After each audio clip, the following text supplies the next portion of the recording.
Hello, good morning, जोहार। मैं संजय और आप देख रहे हैं न्यूज़ झारखंड। चलिए जानते हैं आज के मुख्य 25 बड़ी खबरों को। आज देवघर आ रहे हैं अमित शाह, नैनो खाद कारखाना की रखेंगे आधारशिला। केंद्रीय गृह मंत्री अमित शाह का आगमन एक बार फिर झारखंड में होने जा रहा है। 4 फरवरी यानी आज अमित शाह देवघर दौरे पर रहेंगे। वह बाबा बैद्यनाथ का दर्शन कर उनकी पूजा अर्चना करेंगे। इसके साथ ही वो जसीडीह के इंडस्ट्रियल एरिया में इफिको के नैनो खाद कारखाने की आधारशिला रखेंगे। शाह विजय संकल्प रैली के माध्यम से संथाल में भाजपा की जीत के लिए कार्यकर्ताओं को संकल्प दिलाएंगे। बता दें कि यह गृह मंत्री का 1 महीने के अंदर दूसरा झारखंड दौरा है। उनके आने को लेकर राजनीतिक गलियारों में सरगर्मी तेज है। मिली जानकारी के अनुसार शाह विशेष विमान से सुबह 11 बजे देवघर एयरपोर्ट पर पहुंचेंगे। सुनीता चौधरी होंगी रामगढ़ उपचुनाव में आजसू से प्रत्याशी, आज करेंगी नामांकन।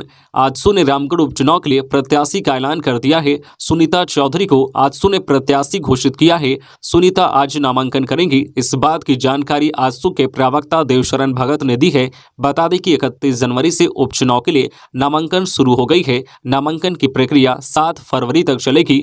स्क्रूटनी 8 फरवरी को होगा। इसके साथ ही नाम वापस की तिथि 10 फरवरी तक है। इस सीट पर मतदान 27 फरवरी को होगा। रिजल्ट की घोषणा 2 मार्च को की जाएगी। देवघर बाबा मंदिर में आज शनिवार सुबह आमजनों को नहीं मिलेगा प्रवेश।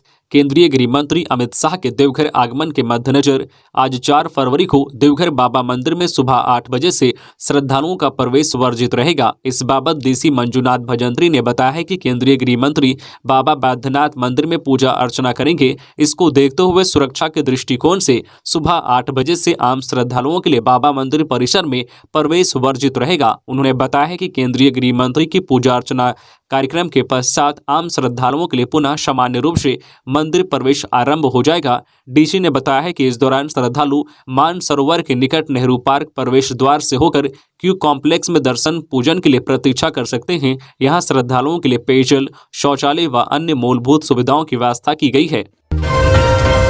अनुबंध कर्मियों से मिले राज्यपाल, कहा स्वास्थ्य मंत्री से करता हूं बात। राज्य के तमाम एएनएम और जीएनएम जो अनुबंध पर स्वास्थ्य क्षेत्र में सेवा दे रहे हैं वह पिछले 18 दिनों से राजभवन के समक्ष धरना प्रदर्शन पर बैठे हुए हैं। वहीं 11 दिनों से 21 लोग आमरण अनशन कर रहे हैं। उनमें से कईयों की तबियत गंभीर रूप से खराब हो गई है, जिसके बाद उन्हें अस्पताल में भर्ती कराया गया। प्रदर्शनकारियों की मांग है कि उन्हें राज्य सरकार नियमित कर दे। इसी मांग को लेकर शुक्रवार को अनुबंध कर्मियों ने राज्यपाल रमेश बैस से मुलाकात की और कहा है कि इतने लोग बीमार हो गए लेकिन अब तक विभाग और मुख्यमंत्री सूद तक नहीं लिया। राज्यपाल ने मुलाकात के बाद प्रदर्शनकारियों को कहा है कि सरकार को आपके नियमितीकरण पर विचार करना चाहिए। आज ही मैं स्वास्थ्य मंत्री को बुलाकर आपकी बातों को उनके समक्ष रखूंगा। खबरों में आगे बढ़ने से पहले आपसे रिक्वेस्ट है कि अगर आप चैनल को सब्सक्राइब नहीं किए हैं तो प्लीज़ चैनल को सब्सक्राइब करके बेल आइकन प्रेस कर दें, जिससे आपको झारखंड की हर छोटी बड़ी खबर का अपडेट आप तक पहुंचता रहे। चलिए बढ़ते हैं खबरों की ओर। झारखंड विधानसभा का बजट सत्र 27 फरवरी से तैयारियां शुरू। झारखंड विधानसभा का बजट सत्र 27 फरवरी से 24 मार्च तक चलेगा। सरकार ने इसकी तैयारी शुरू कर दी है। संसदीय कार्य विभाग द्वारा तैयार प्रस्ताव के मुताबिक 1 मार्च से 5 मार्च के बीच राज्य सरकार अपना बजट पेश करेगी। यह हेमंत सोरेन सरकार का चौथा बजट होगा। बता दें कि केंद्र सरकार ने 1 फरवरी को बजट पेश कर दिया है। संभावना जताई जा रही है कि राज्य का बजट भी 2024 के चुनाव के मद्देनजर बजट ही होगा। इस बजट में ग्रामीण और गरीबों पर विशेष फोकस किए जाने की उम्मीद है।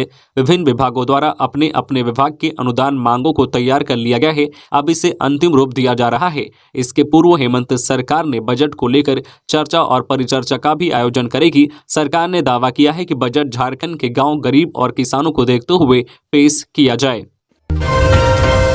आज धनबाद में धूमधाम से मनेगा जेएमएम का 51वां स्थापना दिवस समारोह। एसएसपी ने कार्यक्रम स्थल का लिया जायजा। शनिवार को रणधीर वर्मा स्टेडियम में झारखंड मुक्ति मोर्चा का 51वां स्थापना दिवस समारोह आयोजित किया गया है। आयोजन समारोह को लेकर तैयारी जोरों से चल रही है। इससे लेकर तैयारियां अंतिम चरण में हैं। सुरक्षा के पुख्ता इंतजाम किए गए हैं। स्थापना दिवस समारोह को लेकर कार्यकर्ताओं में काफी उत्साह है। शुक्रवार को जिले के एसएसपी संजीव कुमार ने कार्यक्रम स्थल का निरीक्षण किया। उनके साथ ग्रामीण एसपी रेशमा रमेशन समेत अन्य पुलिस अधिकारी भी थे। सुरक्षा को लेकर एसएसपी के द्वारा निरीक्षण किया गया। मुख्यमंत्री हेमंत सोरेन हवाई मार्ग से कार्यक्रम में शिरकत करने धनबाद पहुंचेंगे। उनके साथ पार्टी सुप्रीमो शिबू सोरेन भी समारोह में शामिल होंगे। कांग्रेस के तीनों विधायकों के कैश कांड मामले में हाईकोर्ट में 24 फरवरी को होगी सुनवाई।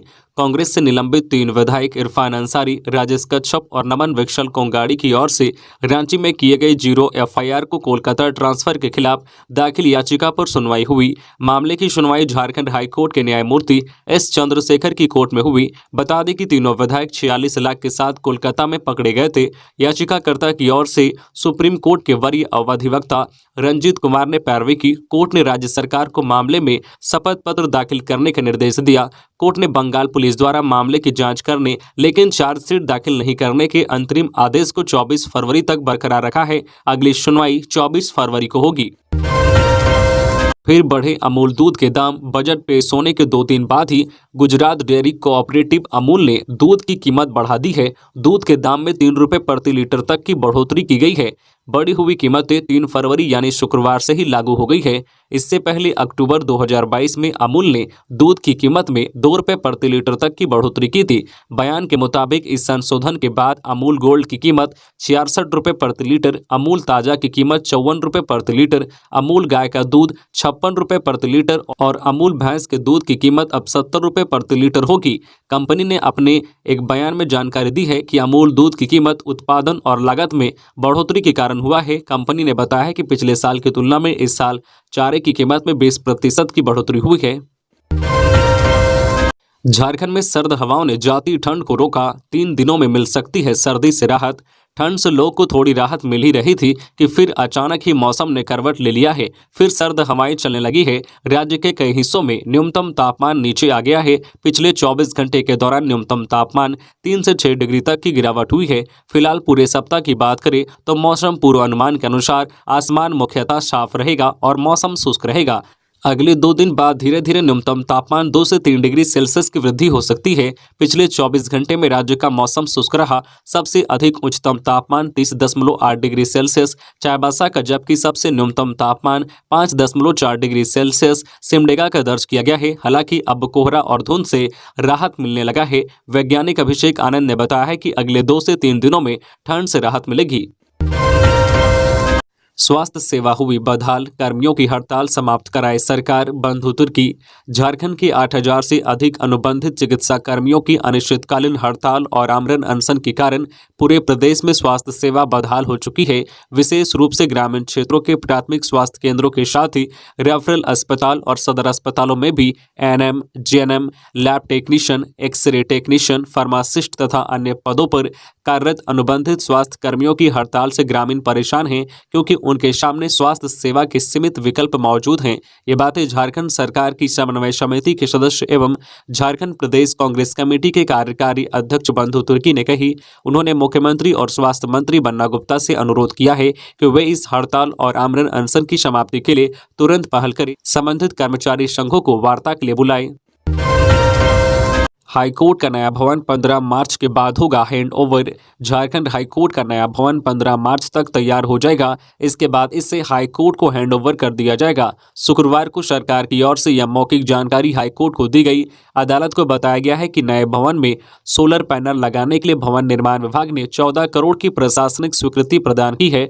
सोलर पैनल 2000 किलोवाट का होगा। इस पर अदालत ने सरकार को अगली सुनवाई में स्टेटस रिपोर्ट दाखिल करने का निर्देश दिया है। इस संबंध में अधिवक्ता राजीव कुमार ने जनहित याचिका दायर की है। इसमें कहा गया है कि वर्ष 2015 में धुरवा में हाईकोर्ट की बिल्डिंग का निर्माण कार्य शुरू हुआ था। दिसंबर 2018 तक कार्य पूरा होना था, लेकिन अभी भी अधूरा है। निर्माणाधीन बिल्डिंग में बचे हुए काम को पूरा करने के लिए सरकार ने संशोधित डीपीआर के तहत कार्यादेश दिया है। रांची के होटल रेडिशन ब्लू में होगा G20 शिखर सम्मेलन। मार्च के पहले हफ्ता में प्रस्तावित झारखंड में G20 देशों का 2 दिवसीय शिखर सम्मेलन मार्च के पहले सप्ताह में रांची के होटल रेडिशन ब्लू में होगा। संभवतः 2 व 3 मार्च को यह सम्मेलन हो सकता है। हालांकि अभी तिथि की घोषणा नहीं हुई है। G20 देशों के प्रतिनिधिमंडल की सूची स्पष्ट होने के बाद तिथि पर अंतिम रूप से मुहर लगेगी। शुक्रवार को दिल्ली से आई केंद्रीय टीम ने झारखंड मंत्रालय में झारखंड के वरिष्ठ IAS-IPS अधिकारियों के साथ बैठक कर G20 शिखर सम्मेलन की तैयारियों की जानकारी ली। यहाँ जो पर्यटन स्थल की सुरक्षा से लेकर G20 देशों के प्रतिनिधियों के ठहरने तक के पुख्ता इंतजाम होंगे। पिछले कई दिनों से रांची व आसपास के पर्यटन स्थल जैसे प्रमुख लेक, जलप्रपात, पार्क आदि का अधिकारी जायजा ले चुके हैं। मिशन 2024 में जुटा राजद 12 फरवरी को रांची आएंगे बिहार के उप मुख्यमंत्री तेजस्वी यादव। झारखंड राजद 2024 में होने वाले लोकसभा चुनाव को देखते हुए तैयारियों में जुट गया है। बीते दिनों झारखंड राजद के नेताओं की महत्वपूर्ण बैठक पटना में हुई। वहीं 12 फरवरी को बिहार के उप मुख्यमंत्री तेजस्वी यादव रांची पहुंचेंगे। उनके दौरे को लेकर झारखंड राजद तैयारियों में जुट गया है। पूर्व मंत्री व झारखंड प्रभारी जयप्रकाश नारायण यादव शुक्रवार को रांची पहुंचे। उन्होंने राजद के नेताओं और कार्यकर्ताओं के साथ बैठक की। तेजस्वी के आगमन व उनके कार्यक्रम को सफल बनाने का संकल्प लिया। झारखंड हाईकोर्ट ने राहुल गांधी को इस मामले में दी बड़ी राहत। फिर 17 फरवरी को होगी सुनवाई। केंद्रीय गृह मंत्री अमित शाह पर अभद्र टिप्पणी करने को लेकर राहुल गांधी को झारखंड हाईकोर्ट से बड़ी राहत मिली है। मामले की सुनवाई न्यायाधीश जस्टिस अंबुजनाथ की कोर्ट में हुई। मामले में अदालत ने राहुल गांधी को रांची सिविल कोर्ट द्वारा जारी नोटिस पर रोक लगा दी है। इसके साथ ही कोर्ट ने राहुल गांधी के खिलाफ पीड़क कार्रवाई पर रोक लगा दी है। राहुल गांधी की ओर से अधिवक्ता पीयूष चित्रेश और अधिवक्ता दीपांकर राय ने पक्ष रखा। कोर्ट ने दोनों पक्षों को लिखित बहस प्रस्तुत करने का निर्देश देते हुए मामले की सुनवाई 17 फरवरी को निर्धारित की है। बता दें कि 4 फरवरी को रांची सिविल कोर्ट में राहुल गांधी के खिलाफ दायर शिकायतवाद पर सुनवाई की तिथि निर्धारित थी। कोडरमा के कानीखेड़ जंगल के पास गिरिडीह व्यवसायी से 3 लाख की लूट कर किया घायल। नवलसाही थाना क्षेत्र के कानीखेड़ जंगल के पास एक गिरिडीह व्यवसायी से 3 लाख रुपए की लूट हुई है। गिरिडीह के राजधनवार निवासी गल्ला व्यवसायी से लूटपाट के बाद अपराधियों ने मारकर घायल कर दिया। जानकारी मिलते ही पुलिस मौके पर पहुंची और घायल व्यवसायी को अस्पताल ले जाया गया। वहीं पुलिस मामले की जांच पड़ताल में जुट गई है। गम्हरिया के यशपुर रेलवे फाटक के पास पूर्व वार्ड सदस्य को मारी गोली। सरायकेला खारसंवा जिला अंतर्गत गम्हरिया थाना क्षेत्र के यशपुर रेलवे फाटक के पास दुग्धा पंचायत के झारगोविंदपुर निवासी वार्ड सदस्य कल्पना देवी के पति शाह पूर्व वार्ड सदस्य निरंजन प्रधान को अज्ञात अपराधियों ने गोली मारकर घायल कर दिया। घटना के बाद युवक खुद स्कूटी चलाकर गम्हरिया थाना पहुंचा, जहां से पुलिस उसे इलाज के लिए टीएमएच ले गई। घटना के बाद अपराधी मौके से फरार हो गए। गम्हरिया थाना प्रभारी राजीव कुमार सिंह ने बताया है कि मामले की जांच शुरू कर दी गई है। इस मामले का जल्द खुलासा करते हुए आरोपियों की गिरफ्तारी की बात कही। रांची के करमटोली चौक के पास सड़क दुर्घटना में एक डॉक्टर की मौत। करमटोली चौक के पास बस की चपेट में आने से डॉक्टर सौरभ कुमार शर्मा की मौत हो गई। बताया गया है कि डॉक्टर शर्मा करमटोली चौक की तरफ से होते हुए रिम्स जा रहे थे। इसी बीच बस ने उन्हें अपनी चपेट में ले लिया। जंगली हाथियों का आतंक, हाथी ने एक महिला की ले ली जान, बाल बाल बचे मासूम। खबर है रांची की, जहां बुंडू अनुमंडल के सोनाहातू थाना क्षेत्र के कल्याणटाण में गुरुवार की देर रात लगभग 12 बजे जंगली हाथियों ने जमकर उत्पात मचाया। हाथियों ने घर को तोड़कर सो रही महिला को पटककर मार डाला। घटना में महिला के एक बच्चे को हल्की चोट लगी है। बताया जाता है कि सोनाहातू थाना क्षेत्र के बारिंदा पंचायत के कल्याणटाण में बीती देर रात जंगली हाथों ने बुद्धेश्वर महातो के घर को तोड़ दिया। घर में सो रही उसकी पत्नी वैसाखी देवी और मासूम बेटा अंकित महातो को घर से बाहर निकाला और पत्नी को पटककर मार डाला। घटना के बाद मौके पर ही बुद्धेश्वर महातो की पत्नी की मौत हो गई। घटना में 13 महीना का बेटा अंकित महातो को हल्की चोट लगी है। क्षेत्र में जंगली हाथियों का आतंक थमने का नाम नहीं ले रहा है। आए दिन हाथी फसल और घर को बर्बाद कर रहा है। बिना टिकट ट्रेनों में सफर करना यात्रियों को पड़ेगा महंगा। पलामू में 102 लोगों से वसूले गए करीब 40,000 रुपए। पलामू में अब बिना टिकट ट्रेनों में यात्रा करना लोगों को महंगा पड़ेगा। बेटिकट यात्रियों को पकड़ने के लिए सघन चेकिंग अभियान चलाया जा रहा है। इसके तहत शुक्रवार 3 फरवरी 2023 को डाल्टनगंज रेलवे स्टेशन पर सीआईटी बीएम पांडे के नेतृत्व में सघन चेकिंग अभियान में 102 यात्रियों को बिना टिकट यात्रा करते पकड़ा गया। इन बेटिकट यात्रियों से 39,850 रुपए बतौर जुर्माना वसूले गए। यह चेकिंग अभियान धनबाद रेल मंडल के वरीय जो है डीसीएम के निर्देश पर चलाया गया। टिकट चेकिंग अभियान के दौरान डाल्टनगंज रेलवे स्टेशन से होकर गुजरने वाली कई एक्सप्रेस एवं पैसेंजर ट्रेनों से उतरने वाले यात्रियों को चेक किया गया। पकड़े गए सभी बेटिकट 102 यात्रियों से बतौर जुर्माना 39,850 रुपए वसूला गया। मोदी सरकार के बजट 2023 में झारखंड को मिली 43,957 करोड़ की रेल परियोजना। भारत सरकार के अमृतकाल के पहले बजट में झारखंड को 43,957 करोड़ रुपए की परियोजनाएं मिली हैं। दक्षिण पूर्व रेलवे रांची मंडल के मंडल रेल प्रबंधक प्रदीप गुप्ता ने यह जानकारी दी है। श्री गुप्ता ने बताया है कि नई रेल लाइन बिछाने, रेल लाइन की डबलिंग और गेज कन्वर्जन की 36 परियोजनाएं झारखंड के हिस्से आई है। इन परियोजनाओं पर रेल मंत्रालय 43,957 करोड़ रुपए खर्च करेगा। इन 36 परियोजनाओं में 2906 किलोमीटर लाइन को कवर किया जाएगा। झारखंड हाईकोर्ट ने देवघर एयरपोर्ट पर जल्द नाइट लैंडिंग शुरू करने का दिया आदेश। सांसद की याचिका पर हुई सुनवाई। झारखंड हाईकोर्ट के acting chief justice Aparesh Kumar Singh व जस्टिस दीपक रोशन की खंडपीठ में देवघर एयरपोर्ट पर नाइट लैंडिंग शुरू करने को लेकर सांसद निशिकांत दुबे की ओर से दाखिल याचिका पर सुनवाई हुई। सुनवाई के बाद अदालत ने केंद्र और राज्य सरकार को निर्देश दिया है कि देवघर एयरपोर्ट पर जल्द से जल्द नाइट लैंडिंग की सुविधा शुरू की जाए। पलामू पुलिस ने लूटकांड का किया खुलासा, 8 लुटेरे गिरफ्तार। पुलिस ने पाटन थाना क्षेत्र के बरसैता में हुए लूटकांड का खुलासा कर दिया है। मामले में लिप्त 8 लुटेरे को गिरफ्तार किया है। गिरफ्तार अपराधियों के पास से एक देसी कट्टा, 2 मोटरसाइकिल और 2 मोबाइल मिला है।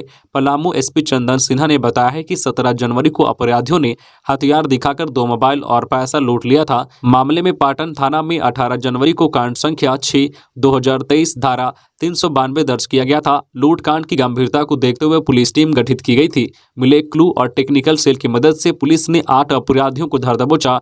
उसके पास से लूट के 2 मोबाइल, लूट में इस्तेमाल 2 बाइक और हथियार को बरामद किया। एसडीपीओ ऋषभ गर्ग के नेतृत्व में एसआई विशुनदेव पासवान, पाटन अंचल और पुलिस बल के जवानों ने छापेमारी कर अपराधियों को धर दबोचा। सभी अपराधियों की उम्र 18 से 19 वर्ष के बीच है। प्रेम प्रकाश मामले में ईडी ने जवाब दाखिल करने का मांगा समय। 17 फरवरी को होगी सुनवाई। सत्ता से लेकर ब्यूरोक्रेसी के गलियारे में जबरदस्त रसूख रखने वाले प्रेम प्रकाश की निचली अदालत द्वारा लिए गए संज्ञान आदेश को निरस्त करने वाले याचिका पर हाईकोर्ट में सुनवाई हुई। सुनवाई के दौरान अदालत ने ईडी को जवाब दाखिल करने को कहा है। अब अगली सुनवाई 17 फरवरी को होगी। झारखंड में बनेगा कृषि विश्वविद्यालय और पशुपालन विश्वविद्यालय। बीएयू के किसान मेला में कृषि मंत्री बादल का ऐलान। झारखंड में कृषि विश्वविद्यालय और पशुपालन विश्वविद्यालय की स्थापना की जाएगी। यह घोषणा झारखंड के कृषि मंत्री बादल पत्रलेख ने बिरसा एग्रीकल्चरल यूनिवर्सिटी बीएयू में आयोजित 3 दिवसीय किसान मेला के उद्घाटन समारोह में शुक्रवार को कही। राष्ट्रीय अध्यक्ष के स्वागत की तैयारियों में जुटे कांग्रेस के राष्ट्रीय अध्यक्ष मल्लिकार्जुन खड़गे के साहिबगंज दौरे को लेकर जिला कांग्रेस ने तैयारी शुरू कर दी है। शुक्रवार को जिला अध्यक्ष बरकत खान ने बरहरवा प्रखंड अंतर्गत श्रीकुंड +2 हाई स्कूल मैदान का निरीक्षण करते हुए तैयारियों का जायजा लिया। जिला अध्यक्ष बरकत खान ने कहा है कि 11 फरवरी को कांग्रेस के राष्ट्रीय अध्यक्ष मल्लिकार्जुन खड़गे श्रीकुंड + हाई स्कूल मैदान में विशाल जनसभा को संबोधित करेंगे। सभा में हजारों की संख्या में कांग्रेस कार्यकर्ता व आम नागरिक शामिल होंगे। ग्रामीण विकास मंत्री आलमगीर आलम तैयारियों पर नजर बनाए हुए हैं। तो ये थी आज की झारखंड के टॉप बड़ी खबरें। इसी तरह झारखंड की हर छोटी बड़ी खबर देखने के लिए आप हमारे चैनल न्यूज झारखंड चैनल को सब्सक्राइब करके बेल आइकन प्रेस कर दीजिए, जिससे आपको झारखंड की हर छोटी बड़ी खबर का अपडेट आप तक पहुंचता रहे। तो आज के लिए बस इतना ही। हमें दीजिए इजाजत, फिर मिलते हैं नेक्स्ट न्यूज में।